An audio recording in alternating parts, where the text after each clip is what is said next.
हर हर महादेव। ओम नमः शिवाय। नमस्कार प्रिय भक्तगणों एवं मेरे प्यारे दोस्तों, साल का पहला चंद्र ग्रहण 14 मार्च 2025 दिन शुक्रवार को समाप्त हो चुका है और अब इसके ठीक 14 दिन बाद साल का पहला सूर्य ग्रहण लगने जा रहा है। और साल 2025 का पहला सूर्य ग्रहण 29 मार्च को लगने जा रहा है। यह ग्रहण बहुत ही ज्यादा खास होने वाला है। जी हां दोस्तों, साल 2025 में होली के बाद साल का पहला सूर्य ग्रहण 29 मार्च को चैत्र अमावस्या के दिन लगेगा और यह सूर्य ग्रहण महाभयंकर सूर्य ग्रहण होने वाला है। ऐसा सूर्य ग्रहण 100 सालों में एक बार लगता है, तो सभी सावधान हो जाएं। खासकर गर्भवती महिलाएं इस दिन घर से बिल्कुल भी बाहर ना निकले, क्योंकि इस ग्रहण के साथ तो आज के इस वीडियो में हम बात करेंगे साल 2025 में लगने जा रहे पहले सूर्य ग्रहण के बारे में। जी हां दोस्तों, साल 2025 का पहला सूर्य ग्रहण 29 मार्च 2025 दिन शनिवार को लगने जा रहा है। यह सूर्य ग्रहण भारत में कितने बजे लगेगा, इसका क्या समय रहेगा और इस सूर्य ग्रहण का सूतक काल कब लगेगा, क्या भारत में इसका सूतक काल माना जाएगा या नहीं, और सूर्य ग्रहण कहां कहां दिखाई देगा, क्या यह ग्रहण भारत में देखा जा सकेगा, और ग्रहण के समय गर्भवती महिलाएं कौन कौन सी सावधानियां रखें, उन्हें इस दौरान क्या करना चाहिए और क्या नहीं करना चाहिए, और उन्हें कौन कौन से उपाय करने चाहिए ताकि उनके होने वाले शिशु को कोई भी परेशानी ना हो। यह सभी जानकारी आपको इस वीडियो में मिलेंगी। लेकिन वीडियो शुरू करने से पहले आप सभी से निवेदन है कि वीडियो को लाइक करके हिंदू रिलीजियस टेल्स चैनल को सब्सक्राइब अवश्य कर लीजिए और पास वाले बेल आइकन का बटन दबाना ना भूलना। दोस्तों, हिंदू धर्म में ग्रहण को बहुत ही ज्यादा महत्वपूर्ण स्थान प्राप्त है। ऐसे में ग्रहण की जानकारी सुनने से पहले एक बार कमेंट में ओम नमः शिवाय, ओम सूर्याय नमः जरूर लिखिए। दोस्तों, इस बार चैत्र नवरात्रि से ठीक एक दिन पहले साल का पहला सूर्य ग्रहण लगने जा रहा है। तारीख की बात करें तो 29 मार्च को यह सूर्य ग्रहण होगा और इस साल का पहला सूर्य ग्रहण बहुत ही भयानक होने जा रहा है। वैज्ञानिकों की तरफ से बड़ी भयंकर चेतावनी अलर्ट जारी की गई है। तो आइए सबसे पहले जानते हैं कि सूर्य ग्रहण होता क्या है। ग्रहण वो अवस्था होती है जब सूर्य, पृथ्वी और चंद्रमा एक ही स्थिति में आ जाते हैं। आप सभी बुद्धिजीवी हैं, सभी जानते हैं कि पृथ्वी चंद्रमा के चक्कर लगाते हैं। कैसे सूर्य के पृथ्वी चक्र लगाती है और पृथ्वी के चंद्रमा चक्र लगाते हैं, तो एक अवस्था ऐसी आती है जब पृथ्वी चक्र लगाते लगाते चंद्रमा और सूर्य के बीच में आ जाती है। तीनों एक ही सीध में आते हैं और बीच में पृथ्वी आ जाती है, तो उस अवस्था में सूर्य का प्रकाश चंद्रमा पर नहीं पहुंच पाता, जिसके कारण चंद्रमा पर अंधकार छा जाता है, क्योंकि चंद्रमा का अपना प्रकाश नहीं है। चंद्रमा जो हमें पृथ्वी पर चमकीला दिखाई देता है, वो सूर्य के प्रकाश के कारण ही दिखाई देता है। यदि सूर्य का प्रकाश चंद्रमा पर नहीं जाएगा तो वह दिखाई नहीं देगा। इस अवस्था को चंद्र ग्रहण की अवस्था कहते हैं। यदि पृथ्वी इस प्रकार से सूर्य के सामने आ जाए कि पूर्ण रूप से चंद्रमा पर प्रकाश जाना बंद हो जाए, तो उसे पूर्ण चंद्र ग्रहण कहेंगे। और आंशिक रूप से अगर प्रकाश रुकता है तो वो आंशिक चंद्र ग्रहण कहलाता है। उसी प्रकार से पृथ्वी चक्कर लगाते लगाते जब चंद्रमा, सूर्य और पृथ्वी के बीच में जाता है, तो उस अवस्था को सूर्य ग्रहण की अवस्था कहते हैं, क्योंकि चंद्रमा के बीच में आ जाने के कारण सूर्य का जो प्रकाश है वह पृथ्वी पर आना बंद हो जाता है। ये घटना कुछ क्षणों की ही होती है, परंतु यह प्रभाव बहुत अधिक डालती है। जब चंद्रमा पूर्ण रूप से सूर्य के प्रकाश को पृथ्वी पर आने से रोक देता है, तो उसे सूर्य ग्रहण कहते हैं। जब आंशिक रूप से रोक पाता है तो आंशिक सूर्य ग्रहण कहते हैं। ये तो था वैज्ञानिक दृष्टिकोण। अब आध्यात्मिक दृष्टिकोण से देखिए कि हमारे सनातन धर्म को मानने वालों में जो कुछ दंत कथाएं प्रचलित हैं, उनके अनुसार ग्रहण क्या है और ग्रहण क्यों लगता है, इसको एक बार संक्षेप में हम बता देते हैं। ऐसा माना जाता है कि जब अमृत मंथन किया जा रहा था, अर्थात समुद्र मंथन जब किया जा रहा था, तो अंत में समुद्र से अमृत निकला। राक्षस और देवता सभी अमृत का पान करने के लिए पीछे दौड़ने लगे।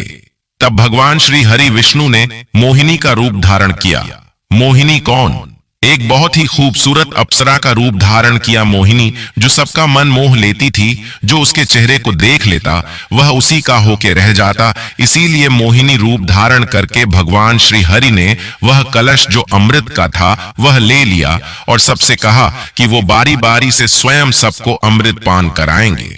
तो ने जब मोहिनी रूपधारी भगवान श्री हरि को देखा तो उनके मुक्ति की तरफ देखते ही वो मोहित हो गए और जैसे जैसे भगवान मोहिनी रूप धारण करने लगे वैसे वैसे वो करते चले गए।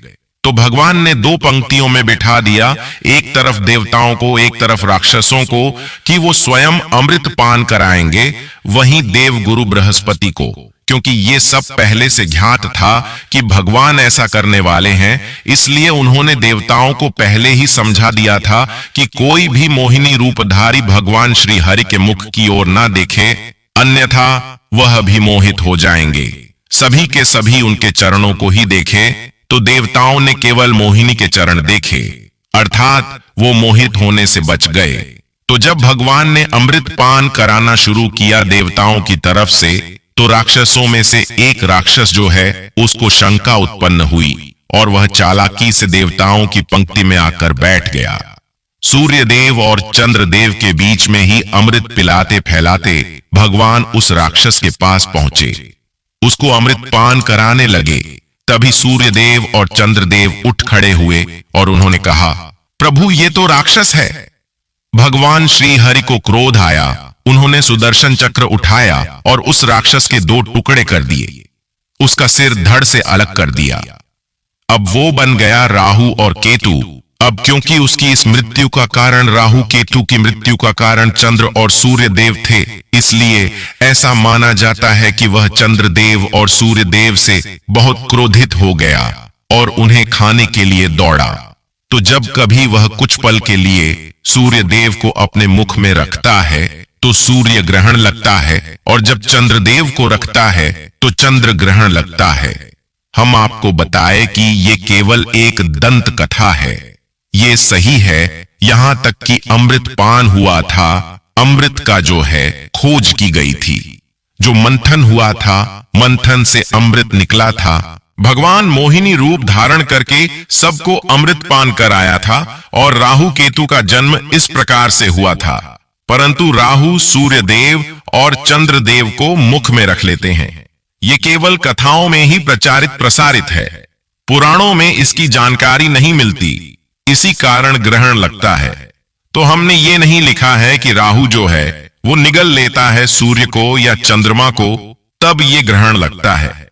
ये केवल कथाओं में ही प्रचारित प्रसारित किया गया है, इससे आप बचिए। हम वैज्ञानिक दृष्टिकोण को मानते हैं कि ग्रहण तभी लगता है जब बीच में या तो पृथ्वी आ जाए या तो चंद्रमा आ जाए। आशा करते हैं आपको समझ में आ गया होगा कि ग्रहण क्यों लगता है और क्या कारण होता है ग्रहण का। ग्रहण में हमें सावधानियों का खास तौर पर पालन करना चाहिए। तो सर्वप्रथम इस वीडियो में जानते हैं कि सूर्य ग्रहण के समय हमें क्या नहीं करना चाहिए और क्या करना चाहिए, ये बेहद जरूरी है। और फिर उसके बाद जानेंगे ग्रहण कब से कब तक है सूतक काल का समय। क्या यह ग्रहण भारत में मान्य होगा? हमारे वेद पुराण में बताया गया है, सूर्य ग्रहण जितनी देर भी रहता है उतनी देर देवी शक्तियां का प्रभाव लगभग ना के बराबर हो जाता है, और इस दौरान किया गया उपाय कभी भी खाली नहीं जाता है। इस दौरान कोई भी व्यक्ति कोई भी उपाय करेगा, उस व्यक्ति को उस उपाय का पलट करके लाभ जरूर मिलेगा। और आपने देखा भी होगा, जैसे ही सूर्य ग्रहण का सूतक काल शुरू हो जाता है, जितने भी मंदिर होते हैं उनकी कपाटों को बंद कर दिया जाते हैं। मंदिर के जो दरवाजे होते हैं उनको बंद कर दिया जाता है, क्योंकि दोस्तों सूर्य ग्रहण का समय एक ऐसा समय होता है जिस दौरान जो नकारात्मक शक्तियां होती हैं इनका प्रभाव बहुत तेजी से बढ़ने लग जाता है। इसलिए पूरी दुनिया के जो तांत्रिक होते हैं वो सूर्य ग्रहण वाले दिन का इंतजार बेसब्री से करते हैं, क्योंकि इस दौरान आप कोई भी उपाय करेंगे उस उपाय का आपको पलट करके लाभ जरूर मिलेगा। तो अगली वीडियो में हम आपको उपाय भी अवश्य बताएंगे। तो पहले जान लेते हैं कि सूर्य ग्रहण के समय क्या क्या सावधानियां अवश्य ही रखनी चाहिए। दोस्तों, शास्त्रों के अनुसार ग्रहण के टाइम में कभी भी भोजन नहीं पकाना चाहिए और ना ही भोजन खाना चाहिए। इस दौरान पानी भी नहीं पीना चाहिए। हालांकि जो लोग बच्चे हैं, बुजुर्ग, बीमार है, ऐसे व्यक्तियों पर यह नियम लागू नहीं होता है। वह लोग भोजन कर सकते हैं और पानी भी पी सकते हैं। चंद्र और सूर्य ग्रहण के दौरान भगवान भी भोजन ग्रहण नहीं करते, पानी भी नहीं पीते, जल आदि कुछ भी पानी नहीं करते, क्योंकि इस समय भगवान को मनुष्य की चिंता होती है। दोस्तों, इसी कारण उन्हें बहुत पीड़ा होती है। मनुष्य को कोई कष्ट ना हो, तो इसीलिए भगवान ये ग्रहण अपने ऊपर लेते हैं, ताकि उनके बच्चों पर, मनुष्यों पर कोई भी कष्ट ना आए। और यदि प्रभु हमारे लिए इतना कष्ट लेते हैं, तो हमें भी ग्रहण के दौरान कुछ ऐसी सावधानियां हैं, कुछ ऐसे पालन हैं जो अवश्य करने चाहिए। दोस्तों, सूर्य ग्रहण को कभी भी खुली आंखों से नहीं देखना चाहिए। जो मनुष्य खुली आंखों से सूर्य ग्रहण को देखते हैं, तो वह अगले जन्म में सांप बन जाते हैं, चमगादड़ आदि बन जाते हैं। फिर उन्हें कभी भी सूर्य के दर्शन नहीं होते। सूर्य ग्रहण के दौरान ग्रहण से बहुत सारी नकारात्मक किरणें निकलती हैं।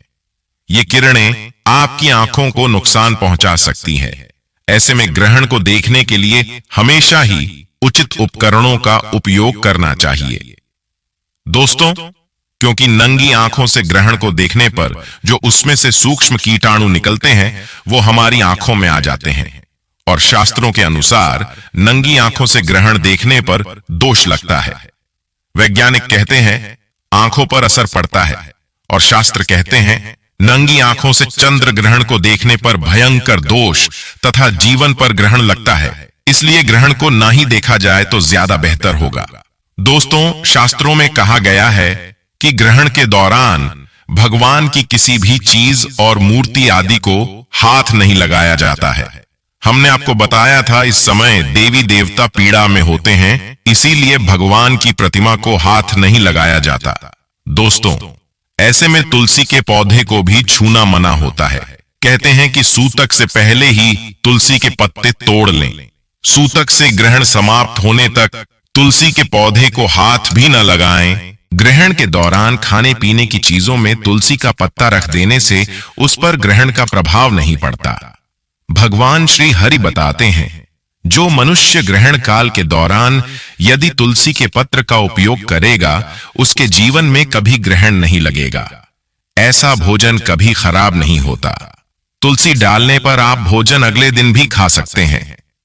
दोस्तों, यदि आप भोजन में तुलसी पत्र नहीं डालना चाहते, तो आप एक काम करना, आप अपने रेफ्रिजरेटर में तथा फ्रिज में तुलसी के 11 पत्ते रख देना। अलग अलग शेल्फों में अलग अलग पत्ता रख दीजिए। इससे जो फल फ्रूट आपके फ्रिज में, रेफ्रिजरेटर में रखे होंगे, वह कभी खराब नहीं होंगे और उन्हें खाने पर दोष भी नहीं लगेगा। जो फ्रिज में पानी होगा, वह भी ग्रहण के कारण खराब नहीं होगा, और ऐसा हम भी करते हैं। जब ग्रहण पड़ता है, तो हम अपने फ्रिज में तुलसी पत्र अवश्य रखते हैं और उस भोजन को तथा जल को हम पी लेते हैं, खा लेते हैं। ऐसा आप भी अवश्य करिए। दोस्तों, ग्रहण का सूतक शुरू होने से पहले लोगों को खाने पीने की चीजों में, खासकर अचार, मुरब्बा, दूध, दही और अन्य खाद्य पदार्थों में तुलसी का पत्ता रख देना चाहिए। ऐसा करने से खाने की चीजों पर ग्रहण का प्रभाव नहीं पड़ता।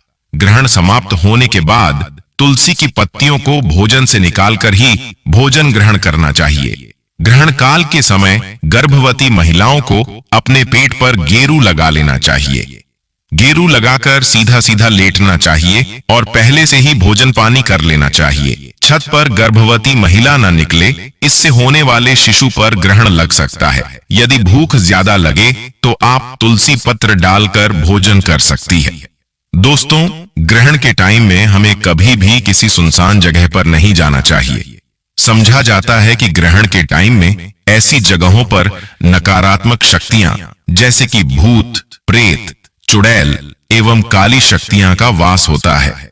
दोस्तों, ग्रहण के टाइम हमें किसी तिराहे या चौराहे पर पड़ी अनजान वस्तु को अपने घर में नहीं लाना चाहिए। दरअसल ऐसे समय में तांत्रिक लोग अपनी काली शक्तियों को सिद्ध करने के लिए ऐसी जगहों पर रुपया, पैसा, सिक्का छोड़कर आ जाते हैं।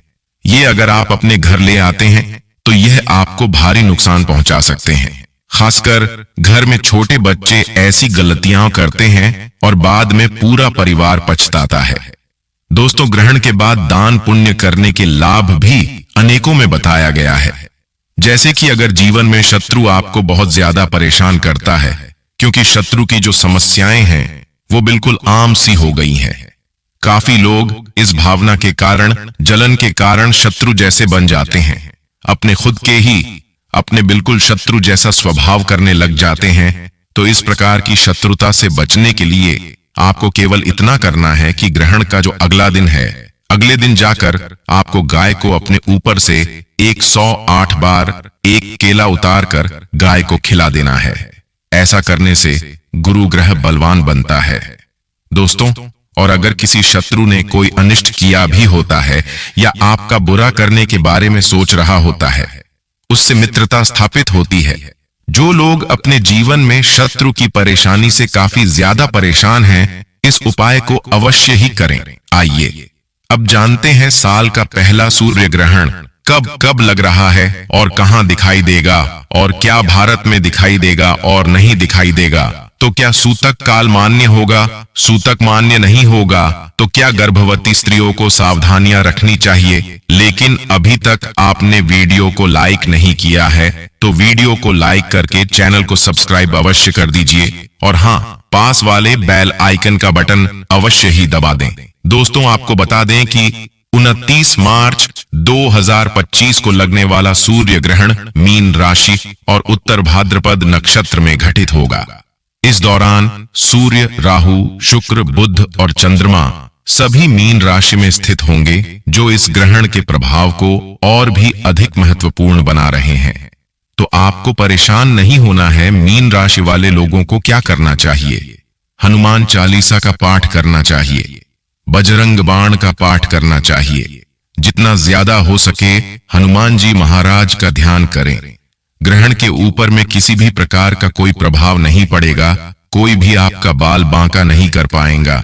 दोस्तों, सूर्य ग्रहण लगने से ठीक 12 घंटे पहले सूतक काल शुरू हो जाता है। सूतक काल शुरू होने के बाद देश भर के तमाम मंदिरों के कपाट बंद कर दिए जाते हैं और इस दौरान सभी प्रकार के शुभ कार्यों की मनाही होती है। इस दौरान मंदिरों में भी प्रवेश वर्जित माना गया है। ऐसे में अगर आपको ग्रहण का सही समय पता है तो आप उसमें से 12 घंटे घटाकर के सूतक काल का समय निकाल सकते हैं। साल 2025 का पहला सूर्य ग्रहण 29 मार्च को होगा। यह एक खंडग्रास सूर्य ग्रहण है, जिसका अर्थ है कि चंद्रमा सूर्य के केवल एक हिस्से को ढकेगा। यह ग्रहण 29 मार्च 2025 को दोपहर 2:21 प्रारंभ होकर शाम 6:14 तक जारी रहेगा। यह घटना चैत्र अमावस्या के दिन घटित साल का पहला सूर्य ग्रहण निम्नलिखित स्थानों पर देखा जा सकेगा: बरमूडा, उत्तरी Brazil, Finland, Germany, France, Hungary, Ireland, Austria, Belgium, Canada का पूर्वी हिस्सा, उत्तरी रूस, Spain, Suriname, Sweden, Morocco, Greenland, Barbados, Denmark, Lithuania, Holland, पुर्तगाल, Poland, Norway, Ukraine, Switzerland, England और अमेरिका का पूर्वी क्षेत्र तो होगी। यह ध्यान देने योग्य है, साल का पहला सूर्य ग्रहण भारत में दिखाई नहीं देंगे, इसलिए इनका सूतक काल भी मान्य नहीं होगा। लेकिन क्योंकि सूर्य भगवान तो पूरे ब्रह्मांड में एक एक होते हैं और ग्रहण उन पर ही लगता है और वह कष्ट में होते हैं, इसलिए हमें कुछ सावधानियां तो रखनी ही चाहिए। अब विशेषकर गर्भवती यह ग्रहण का नाम सुनकर थोड़ी डर जाती है। उनके मन में इससे जुड़े कई सवाल आते हैं। क्या नियम पालन करना है? शास्त्रों में गया है कि सूर्य की अनुपस्थिति कई नकारात्मक प्रभावों को जन्म देती है, इसलिए विशेषकर गर्भवती को इस समय कुछ नियमों का पालन करना चाहिए। हालांकि मैं कहना चाहता हूं, प्रकृति में आंतरिक बदलाव के लिए होता है। जिस प्रकार हमारे जीवन में कुछ बदलाव होते रहते हैं, उसी प्रकार यह जो सदैव क्रियाशील ब्रह्मांड है, उसमें भी परिवर्तन जरूर होते हैं। पर गर्भवती यह समझ ले कि ब्रह्मांड में कोई ऐसी शक्ति नहीं है जो आपके लिए कुछ भी बुरा चाहेगी, और खासकर तब जब आप इस दुनिया में एक नया जीवन ला रहे हैं। भगवान की सर्वोच्च कृति मानव रूप गढ़ रहे हैं। इसमें गर्भवती अपनी चिंताएं दूर करें और कुछ नियमों का ध्यान रखें। ग्रहण भारत में नजर नहीं आने वाला, लेकिन ग्रहण के दौरान हमें सतर्कता और सावधानी बरतनी चाहिए, ऐसा लिखा हुआ है, ऐसा ज्योतिषाचार्य बताते हैं। इसीलिए सावधानी तो रखनी ही पड़ेगी। अगर आप एक गर्भवती महिला हैं तो आप जरूर ध्यान दीजिएगा कि ग्रहण के दिन नियम का पालन अवश्य करिएगा। आज का वीडियो सभी माताओं के लिए है जो भारतीय मान्यताओं के अनुसार ग्रहण के नियम जानना चाहती है। आज बहुत सी गर्भवती माताएं विभिन्न देशों से हमारा वीडियो देख रही हैं, तो समय का कोई भी कंफ्यूजन क्रिएट किए बिना मैं आपको बताऊं कि आप अपने देश के अनुसार जो भी ग्रहण का समय हो, उसके पहले आप नहा लीजिए। नहाने के बाद काले रंग के अलावा कोई भी कलर के कपड़े पहन सकती है। अधिकतर जगह ग्रहण के दौरान पहने हुए कपड़ों को दान करने का विधान बताया जाता है।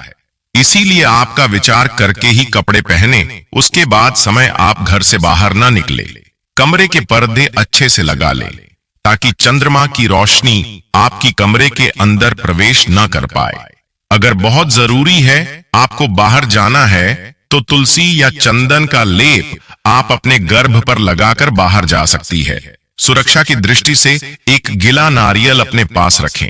गर्भिणी कई बार पूछती है कि टॉयलेट जा सकती है या नहीं, तो हाँ, बिल्कुल जाना चाहिए। प्राकृतिक बेगू को रोकना आपके शरीर और संतान के शरीर के लिए बिल्कुल भी सही नहीं है। मुझे लगता है कभी पूर्व में यह नियम बनाए गए होंगे जब घर में टॉयलेट नहीं होते थे, पर आज ऐसी कोई भी नियम का पालन करना उचित नहीं है। अगर आपके देश में ग्रहण दिख रहा है, तो अब ग्रहण के समय से पूर्व दूध, दही, फल, सब्जी सभी में दाग या तुलसी के पत्ते डालने। आप तुरंत पकाकर कुछ भी खा सकते हैं। ड्राई फ्रूट्स, दूध या दही डाल सकते हैं। पानी पी सकते हैं। सुरक्षा के लिए पानी में कुछ तुलसी के पत्ते पहले से डाल लें। देखिए, गर्भावस्था में गर्भिणी को ज्यादा तुलसी खाने के लिए मना किया जाता है, इसलिए पानी से तुलसी के पत्ते हटाकर पानी पीजिए। फिर कई महिलाएं मुझसे सवाल करती हैं कि किस पात्र में पानी को रखें, तो सबसे बेहतर मिट्टी का पात्र बताया जाता है, क्योंकि अन्य धातु में ग्रहण के समय की हानिकारक तत्वों को अपनी ओर खींचती है। इसलिए मिट्टी का पात्र सर्वश्रेष्ठ है। इस समय जितना संभव हो भगवान का स्मरण करें, अपनी संतान के शुभ भविष्य के लिए प्रार्थना करें। देखिए, ग्रहण के कुछ हानिकारक प्रभाव है, तो इसके कुछ सकारात्मक प्रभाव भी होते हैं। जैसे इस समय की गई प्रार्थना, इस समय किए गए जाप अति शीघ्र फलदायी होते हैं, तो आप इसका जरूर ध्यान रखें। फिर ग्रहण के बाद आप नहा लीजिए। नहाने के लिए सबसे बेहतर समुद्र का पानी बताया जाता है, तो आप घर पर ही अपने नहाने के पानी में नमक डालकर नहा सकती हैं, जिससे ग्रहण की सभी हानिकारक प्रभाव आपसे दूर रहेंगे। गीला नारियल जो अपने पास रखा था, उसे आसपास कोई तालाब, सरोवर, नदी में नहाने के लिए भेज दें। साथ ही आपको ग्रहण पूर्ण होने पर कोई चांदी की वस्तु या सफेद वस्तुओं का दान भी अवश्य करना चाहिए। यही कुछ ग्रहण की जरूरी नियम बताए जाते हैं जो सुरक्षा की दृष्टि से घर भी नहीं अपना सकती है। वैसे अगर आप ना भी अपनाएं तो भी आप चिंतित ना हो, क्योंकि ब्रह्मांड में कोई ऐसी शक्ति नहीं है जो आपका बुरा चाहती है। नियमों को अपनाने से सिर्फ उसका सकारात्मक लाभ ही मिलता है। भारत में ग्रहण और सूतक से जुड़े नियम मान्य नहीं होंगे तो भारतीय महिलाएं निश्चिंत रह सकती हैं, लेकिन सावधानी जरूर बरतनी है। ज्यादा से ज्यादा सुरक्षा की दृष्टि से उस दिन ज्यादा बाहर ना जाए और जितना हो सके ग्रहण के समय मंत्र उच्चारण करिए। ऊपर बताए गए देशों में ग्रहण के नियम मान्य होंगे,